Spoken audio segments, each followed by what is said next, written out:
Assalamualaikum warahmatullahi wabarakatuh. Perkenalkan, nama saya Yudhartanto Darusman.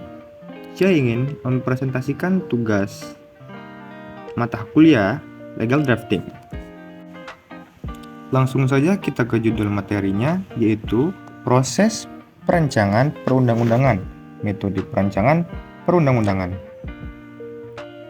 Di sini terdapat beberapa rumusan masalah.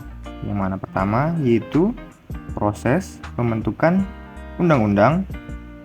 Yang kedua yaitu tahap pengundangan dan penyebarluasan. Langsung saja pada rumusan masalah yang pertama, yaitu proses pembentukan undang-undang. Proses pembentukan undang-undang di Indonesia terdiri dari 5 tahapan yang sistematis dan teratur. Tahapan-tahapan ini meliputi perencanaan, penyusunan, pembahasan, pengesahan, dan pengundangan. Berikut adalah rincian lebih lanjut tentang setiap tahapan. Yang pertama, ada perencanaan. Tahap ini dimulai dengan identifikasi kebutuhan hukum dan perumusan tujuan undang-undang. Rancangan undang-undang atau RUU dibuat dan disajikan dalam program legislasi nasional yang merupakan skala prioritas untuk pembentukan dalam rangka mewujudkan sistem hukum nasional. Yang kedua itu penyusunan RUU yang telah disepakati bersama oleh legislatif dan eksekutif, kemudian disajikan kepada eksekutif untuk disahkan menjadi undang-undang. Yang ketiga yaitu ada pembahasan. Rancangan undang-undang yang telah disepakati bersama oleh legislatif dan eksekutif dibahas lebih lanjut oleh DPR dan Presiden untuk mendapatkan persetujuan bersama. Yang keempat yaitu ada pengesahan. Presiden mengesahkan rancangan undang-undang dengan menandatangani rancangan tersebut. Yang kelima yaitu ada pengundangan.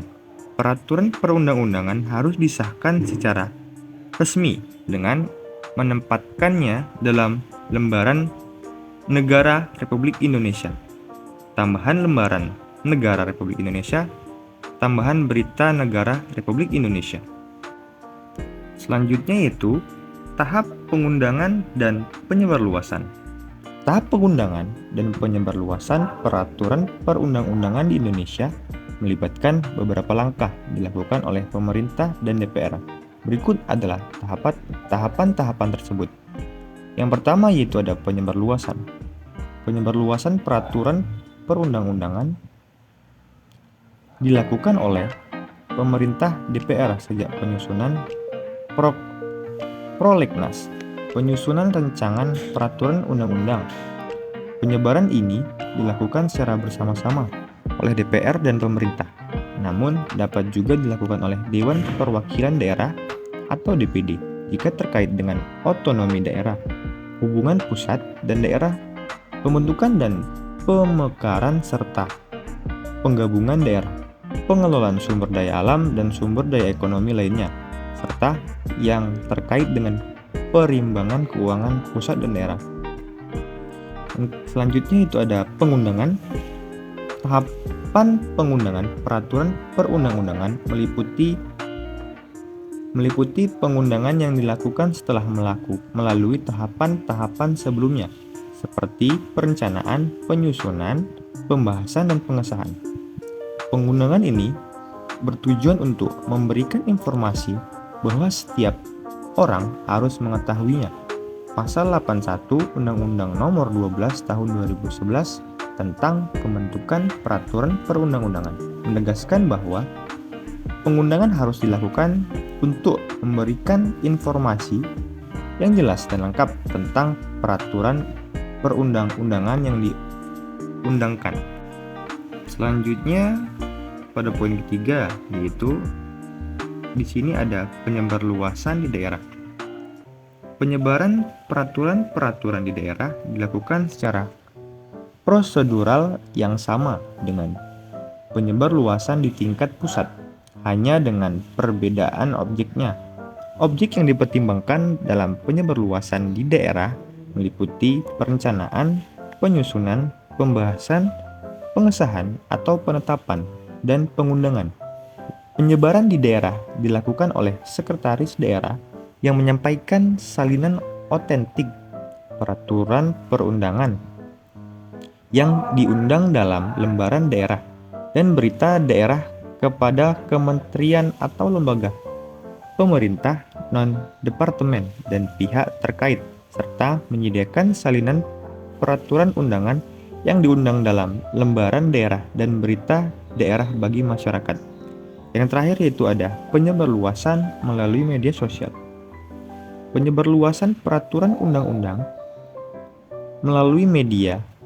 Penyebarluasan peraturan undangan melalui media cetak berupa lembaran lepas maupun himpunan dalam rangka penyebarluasan melalui media cetak di daerah. Sekretariat di daerah menyampaikan salinan otentik peraturan undangan yang diundangkan dalam lembaran daerah dan berita daerah kepada kementerian, lembaga, pemerintah, non-departemen, dan pihak terkait, serta menyediakan salinan peraturan undangan yang diundang dalam lembaran daerah dan berita daerah bagi masyarakat. Sekian hasil presentasi dari saya. Saya akhiri. Assalamualaikum warahmatullahi wabarakatuh.